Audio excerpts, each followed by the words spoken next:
Christopher Penn, welcome. Thank you for having me. So let's start off and have you share, what does Trust Insights do? So Trust Insights is a management consulting firm. We help companies make more of their data. We help them use their data at all. We have been doing a lot of analytics, data science, and obviously in the last few years, a ton of artificial intelligence. In fact, that's one of the reasons why the firm got started. Was the previous firm my co-founder and I were at was a PR agency. And I've been working in AI for about 10 years now. And I saw a direction that I wanted to go with my career. I saw the direction my old PR firm was going. I'm like, we're not going to the same place. So Right. we left and started the company because of that. Yeah, tell me a little more about that. So I believe your co-founder, Katie, and you, so this is kind of what you're referring to. What was it that you saw more specifically that made you feel like you want to go in this direction as opposed to continue down the path of the PR company? So the PR firm was focused, as it should have been, on public relations, media relations, and stuff like that. And I think, the company was a very good company to work for at the time.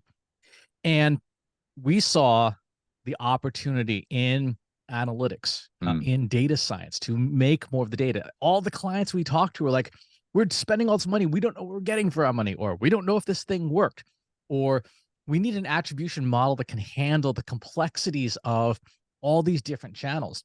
And Katie and I were like, we can do that, but we can't do that at the current company. And admittedly, a little bit selfishly, the last three companies I've worked at, we did a good job of building up that company's reputation and providing uniqueness, differentiation. And I made other people very rich.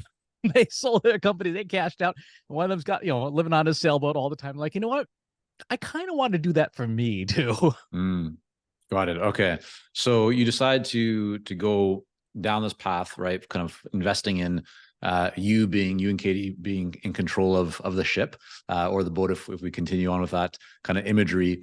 How did you go about getting your first few clients? So we came into it with a bit of an unfair advantage. In 2007, I started my personal blog because the company I was working at was like, we don't want you blogging about marketing on our company blog. It's a financial services company, right? Which is totally fair. And in 2010, I started my email newsletter, which was originally monthly. And then about a year and a half in, I moved to weekly. I've been doing a weekly newsletter for about 13 years now. Yeah. And when Trust Insights started, I had a mailing list of about 60,000 weekly readers.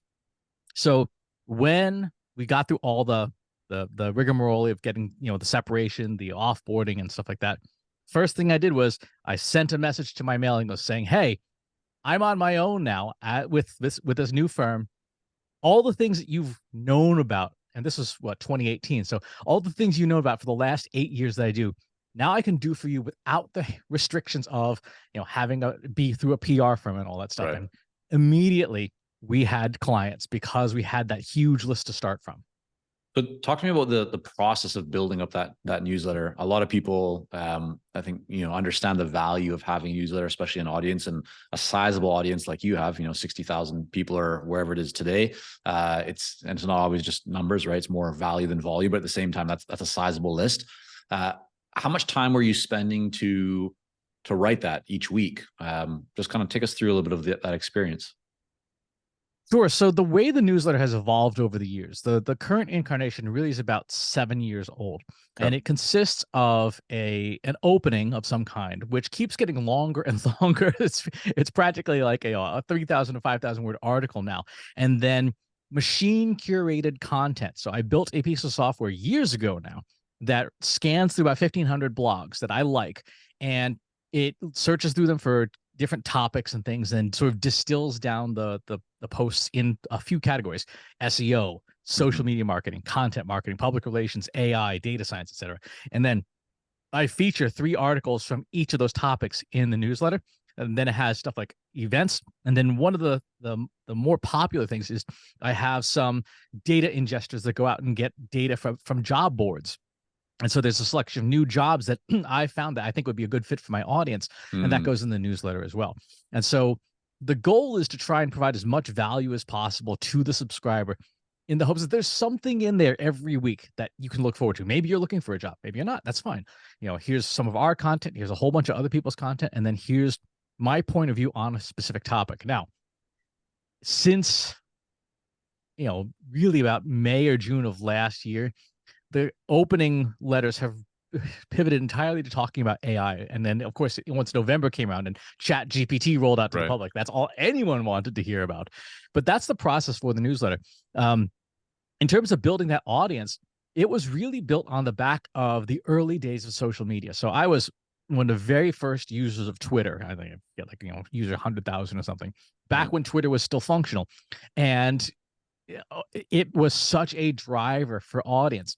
LinkedIn, Facebook, Facebook till about 2016 was great. I don't know, a lot of folks who were younger in the profession may not remember that before 2016, Facebook was the place to try and grow your business because it just pulled such great numbers for businesses. And so that built the list. And then over time, once you get to about 50,000 subscribers or so, you get momentum. As long as you don't suck, you get referrals. You get people referring. Today, that list is at about 250,000 people. So it's about 250,000 people who get it this weekly newsletter.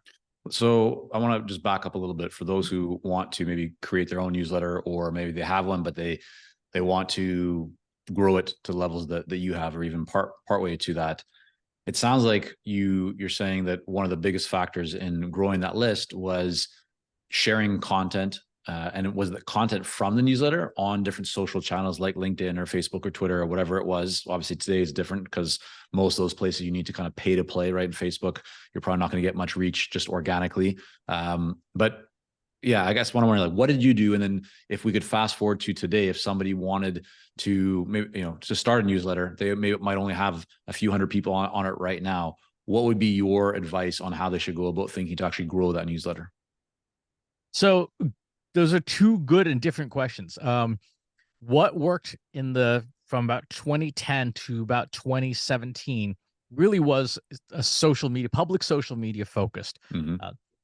Back around 2016, 2017, you started to see private social media networks cropping up. Slack, for example. Right. Today, Discord is easily one of the most powerful places to network, to meet people, to have conversations about common topics. And for example, all the big tech companies have Discord servers. Now, Google just opened up a Bard Discord server with, it's got like 100,000 people in it.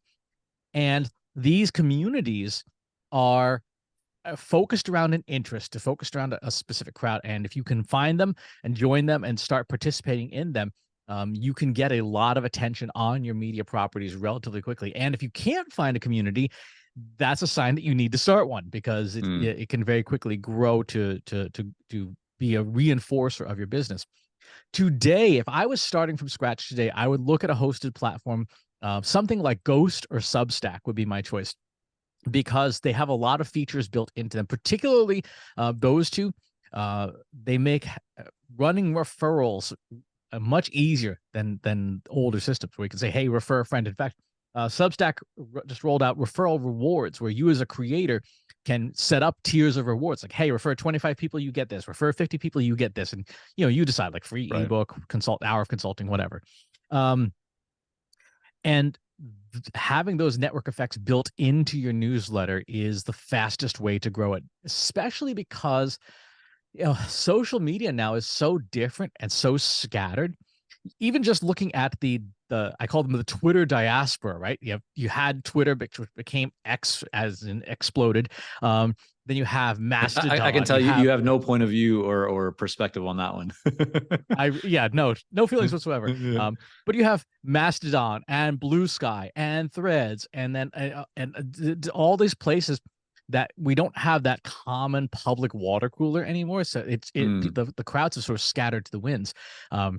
So it's now a question of, if you're just getting started today, setting up that community. Right. So that's really what I'm hearing you say, Christopher, is like to identify where are your ideal clients, or where are those potential readers hanging out. Insert yourself into the conversations there, share valuable information. Of course, you have to let people know that you have a newsletter in one form or another without coming across as being too salesy or promotional. You do that consistently, people start coming onto the newsletter. Right after a while, it kind of takes or builds momentum upon itself.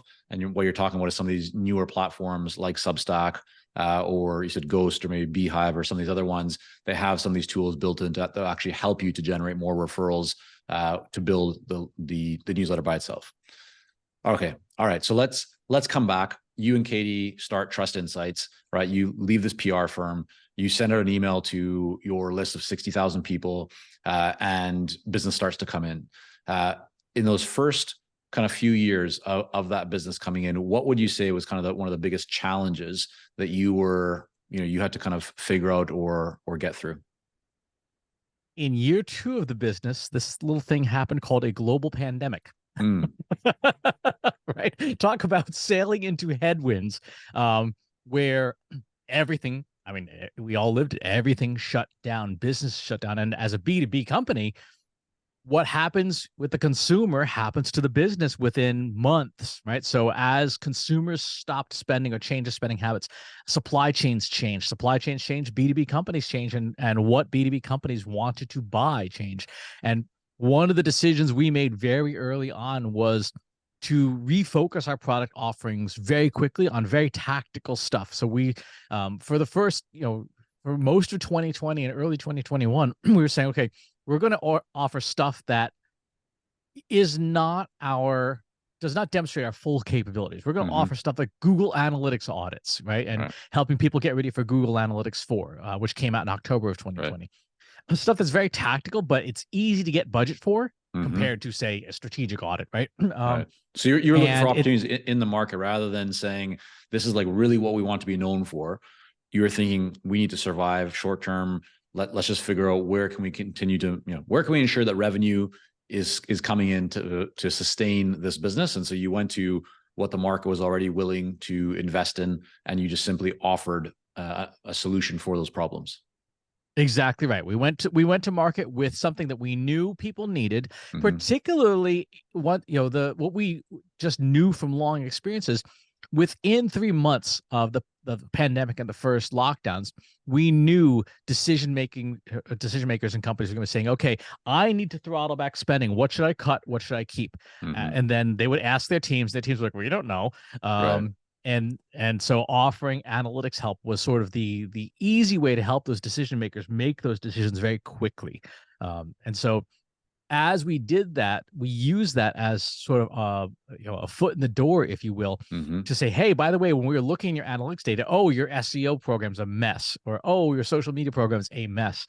There's no data to support funding it, or here's what you're doing wrong. And so analytics for us was a way to see a bigger picture of the business internally, and then help those clients unlock more value inside their own businesses. Yeah, I think that's a really great reminder for people that oftentimes there might be something that you as the expert want to provide to the marketplace, but if people aren't looking to buy it, it can be very challenging. And so especially if you're earlier days in your business, find what people want to buy, find what's easy for them to make a decision around, and simply offer that, as you said, get your foot in the door and expand opportunities from there. So if we fast forward to today, Christopher, just describe the current team. How many people? What does the company kind of look like? So we are 3 full-time, 2 part-time, 1 intern, and an army of machines, is the way I describe it. And it's interesting because our revenue has gone up like 5x in the last couple of years, but the number of humans has not, because as the AI space has matured, we're able to do much, much more without adding headcount. So, for example, things like content curation, we built a system for that. Things like reporting and attribution modeling. We don't have people going out and downloading CSV files and stuff like that. We have machines that connect to all these data sources and do all the processing for us. And now, with the advent of generative AI, really in the last 18 months, our capabilities have dramatically increased, but our headcount has not. When you have a tool like ChatGPT, for example, you basically have a data scientist and a programmer on staff now. If you know how to use them, you can do that. Over the weekend, I had ChatGPT build me a piece of code in Python to replicate a service that was previously hundreds of dollars a month. I'm like, wait a minute. we can do that ourselves. And so I wrote the instructions, I walked it through the steps, it spit out the Python code, I set up the database, and now I have this service that I can now value add to my clients to say, hey, I can check out your website for all the different marketing technologies and tell you how well it's implemented using a piece of code that I co-wrote with ChatGPT. I spent $20 a month for the paid version of it, right? Plus 20 years of my own programming experience. Sure. And now I have this thing where I can offer a customized version of how I think this tool should work to the marketplace. Yeah, it's incredibly powerful. I think, most people still are only like scratching the surface, if that at all, to understand the potential benefits of it. Obviously, you being a technology person, a marketing person, you're able to take the ideas that you have, see things that probably others can't see, and then actually put them to work to create that. So I think that's a great example of finding ways to grow the business, grow revenue, grow profit without necessarily having to add headcount. So what I would love to know is, how are you thinking about growing the business today? I mean, you said there's 3 full-time people, 2 part-time people, 1 intern, right? An army of robots, going out there and building this business. But for you guys as a company today, how are you thinking about growth? What does growth look like to you? What does it mean to you? I mean, is it adding another X amount of money, or what does that look like when you think about growth? Growth is revenue. Growth is revenue. Okay. And we are always wanting to increase revenue. We're wanting to increase margin as well. Can we use the technology to be so much more efficient with our time that we can take on more clients, deliver the same or even better service, and not have to work more hours in the day? And the answer to that question is yes, thanks to generative AI, thanks to these tools and models. It is not only possible, it is doable with what you have access to today to be able to do that.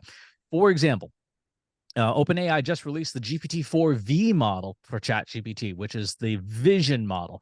You can give it images now and have it interpret them. Right. If you are a marketer, for example, one of the easiest things you can do is take a screenshot, say, of your Google Analytics dashboard and say, hey, ChatGPT, write me my monthly report of what happened this month in my analytics.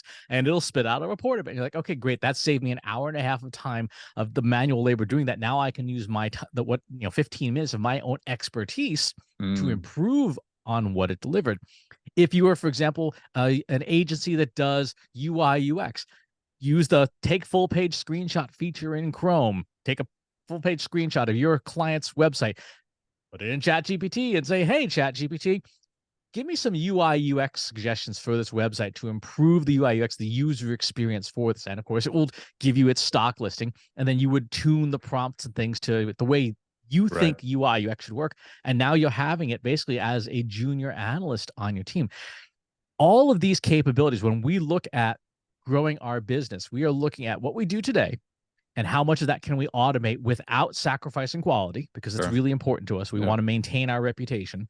And then as new capabilities emerge in tools and things, we look at that and say, okay, well, how can we take a look at this thing and say, what could we do with it that's valuable to a client that they either are doing it very inefficiently now or can't do it all? How can we offer that to a client? Is that new the ChatGPT 4V, the vision version, that's for paid only, right? For people who are paying the $20 per month. Are there there's lots of other kind of tools out there similar to ChatGPT, Claude or Bard or whatever, Copilot. Are there any that you feel are necessarily better, or what are your thoughts on that in terms of what people what's the latest and greatest? So it is October 9th as we're recording this. So if you're listening to this after October 26th, ignore everything I'm about to say because it's outdated. Why 26th? Each model. Why October 26th? I typically give people about 2.5, 3 weeks because the news changes that fast. Gotcha. Here's what is out there right now, and it depends on the use case. So ChatGPT with the GPT-4 and 4V model is the best model out there for complex language and programming. For long form data analysis of text, Claude is the best tool. It has it's called a context window, basically a working memory of about 60,000 words, whereas GPT-4 has about 20,000. For image recognition, either GPT-4V or Google's Bard are very good for being able to interpret images and provide some understanding. For up-to-date real-time information, Microsoft Bing or Google Bard are the best choices. ChatGPT, its memory still only goes as far as January 2022, and boy, a lot has happened since then. Sure. Yeah. For sensitive information of any kind, confidential, PII, sensitive protected information, protected health information, you must use an open source model like Llama 2 running on your hardware. So if you were working with any kind of confidential data, you would download and install a free tool like LM Studio, and then one of the Llama 2 family of models, and that runs on your computer. That runs even if you turn off the internet, you unplug the cabling, that runs, because and data never leaves your computer, which is really, really important. Let me ask you, so you talked about the idea of like taking a screenshot of your analytics dashboard, putting that into the latest version of ChatGPT, and then asking some questions about that, like write a report of what's been happening the last month. Is there a way right now to ask questions or to connect, let's say, your Google Analytics account and ask questions about, like, in the last month, where have we gotten the most traffic from, or different questions like that, and be able to actually get accurate, up-to-date responses? The answer is yes, with an asterisk. And the asterisk is that you have to have some programming capabilities, because Google Analytics has an API. You can pull data out of that. You can then pass that data with code to GPT-4 via the API and get the answers back. There is no off-the-shelf, we just pull up a web browser, connect, click connect and go. That doesn't exist yet. And I am almost certain that as a product will exist in less than a year. Right. Yeah. Okay. All right. So let's get back to the building of your business, because I want to better understand what Trust Insights is up to today. So you mentioned the first set of clients came from the email that you sent to your newsletter. How about today? Are you doing any outbound, reaching out to people, like ideal clients, to generate new business? Is it more inbound, or people coming to you? What are your kind of marketing activities look like from a lead generation perspective? Most of our, I would say, actually all, well, is that true? Yeah, but almost all of our business generation comes from inbound. Okay. It comes from three sources. It comes from our email marketing, because we run my personal newsletter still. We run the company newsletter, and those two sources account for probably 60% of our conversions, give or take. We do a lot of public speaking. So I'm in, you caught me at a good time. This is like the only week between the beginning of September and Thanksgiving in the US that I'm home.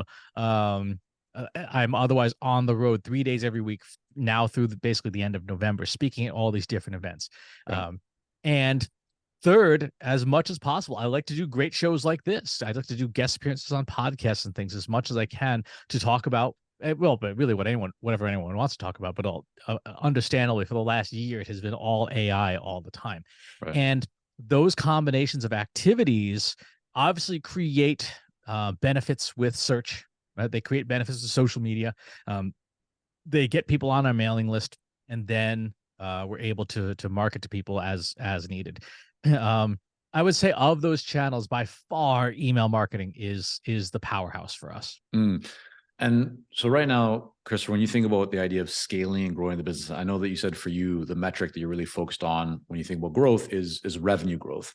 You talked about most of your leads being inbound, right? As a result of speaking appearances, going on podcasts, email marketing, and then email marketing, essentially sending out your newsletters, both your personal list, which is a very, big size list, 250,000 people, or your company list, which I would guess is significantly smaller. But that is like the working horse for you. That is generating the inbound inquiries. If you think about that as being kind of a fire that is now lit, right? It's creating warmth and revenue and all that good stuff. If you want to pour fuel on that fire to scale the business, to double the business, or to even add 25 or 50%, let's say in the next year, what are you thinking about? What are you actually doing? What is the plan you guys have to grow and scale the business? So a lot of it comes down to getting more people into our engaged audiences. Right. So Mm, that means growing our Slack community. Go to trustinsights.ai/analytics for marketers. We got 3,500 people in there. I'd love to see it be 7,000, right? Or right. 10,000. Right. Because that's a place where we can talk to our audience directly with no one's AI in the middle. That is a critical piece of information. When you are on, for example, LinkedIn or Facebook or Google, someone else's AI is in your way. They are blocking you from being able to talk to your audience directly. Whereas Slack, Discord, text messaging, email marketing, heck, Hmm. even direct mail, it is you and the audience. There's nothing in between. And so the best thing that I can tell any agency owner, any consultant, any entrepreneur, you've got to get as many people into direct relationships with your business as possible. Yeah. Nothing, no one's AI in the middle. For us, if I wanted to dramatically increase everything, it would be twofold. One, I would bring on a team to start pitching to more and more events. Like, get me on the road 40 weeks a year, at bigger events and stuff. That would be one way to scale it very quickly, because particularly around the topic of AI right now, this topic's probably got about a 2-year runway where Mm. people will basically say, come tell us everything because we don't know what's going on. Yeah. Right. And sorry to interrupt, Chris. When you go to a speaking event, what typically happens? I mean, are you going to all these because you know over the next several months after giving that talk that good things will happen and people will come your way, or is it that you give a talk and even at the end of the talk, people are coming up to you, or is it that you see your email list is growing? Like, what is the actual impact of a typical kind of average speaking engagement? Typical average speaking engagement, we typically get 1 to 2 inquiries for private consulting immediately, Yeah. right at the event, or within 7 days afterwards. And we typically get between 15 and 50% of whoever's in the room enrolled in one of our mailing lists, because Mm. we always give away a free book, a free ebook. Okay. We always give away something along the lines of like a free download, so that there's a reason for people to want to at least enroll with us in some capacity. Right. That makes a lot of sense. Okay. So there's a clear CTA, right? Call to action with every speaking engagement for something, a free, valuable resource that gets people onto your email list. And then when it comes to the 1 or 2 kind of consulting inquiries, is there any call to action that you're making during your speaking engagements for that? Or is that the result of people just, knowing who you now are and they reach out to you by themselves, or anything you're doing there? It really is implicit. Okay. We have one slide at the very end that says, hey, if you want help with this, here's how to email us. But a lot of it is, I go through tons of examples. I go through tons of frameworks and things. I basically Right. give people, here's the recipe book. And a lot of people say, hey, great, thanks for the recipe book. And a subset of people like, no, just come over and cook for me. Right. Right. Yeah. That's the way and those people who realize, yeah, I'm not cooking this meal. You're cooking this meal and I'm going to pay you a lot of money to do it. Right. So I know a big thing of what you do for your clients is helping them to actually measure the effectiveness of their marketing, right? Using AI and tools and data and analytics, all that kind of stuff. How do you think about that? I mean, it's obviously very true that, and especially in the world of consulting, and especially when it's about putting content out there, people have stuff scattered everywhere, right? On social channels, blogs, emails. Give us a little bit of insight into what are maybe the most common mistakes that people make, or what's maybe something that a tangible action that somebody could take to try and identify what's actually working best for them. The number one thing people do wrong is not putting tracking codes on things. You Mm. have these great free tools like Google Analytics. They only work if you put tracking codes on stuff. And so when you say tracking codes, for those that may not be familiar, you're talking like a UTM code. So this is kind of, for those that may not be into this stuff as much, right? So you have, like, let's say your website.com / and there's gonna be some kind of parameter in that domain name where it'll have a UTM code, and that can help you to see whatever you've kind of put in there. You can then pull that into your analytics and see, yeah, this came from LinkedIn or Twitter or X, whatever it's called, right? Or your email newsletter, or from even a speaking engagement. If you gave a specific kind of call to action, right, that might redirect and then pull that UTM code. Is that correct? Exactly. So, for example, at the most recent marketing process, we had trustinsights.ai/MPB2B23. That's a URL on our website that then has a redirect that expands out to the landing page. Then you have UTM source MPB2B, Right. UTM medium speaking, UTM campaign MPB2B23, whatever, and so on and Sure. so forth. Those tracking codes, and UTM stands for Urchin Tracking Module, believe it or not. It's a legacy of the fact that Google bought Urchin software in Urchin, right. 2005 I remember that. and Yeah. gave it away as Google Analytics. But those tracking codes are essential because they're one of the few things that are relatively durable across systems. Even in the most recent version of Apple's iOS 17 and macOS Sonoma, a lot of codes are getting cut off now. So GCLID, the Google Ads ID, the FBCLID, Facebook Ads ID, the Instagram ID. If you're running ads and a user of an Apple product has privacy protection turned on, it is cutting off those codes and you're losing your attribution. UTM codes are one of the few that is immune to that. And you can even take it a step further and put them into short codes like we do, so that it's even harder for a service to rewrite them. Those tracking codes, we tell people now, no exceptions, use them everywhere. Don't rely on a service to append them. Don't rely on a social network. Don't rely on this, that. Hard code them into any place that is not your website. UTM code should never be used on your own website, but put them everywhere else. And why should they not be used on your own website? So as an example, let's say somebody has a contact page where there's a form, and then they have, let's just make this up, 10 different pages on their website.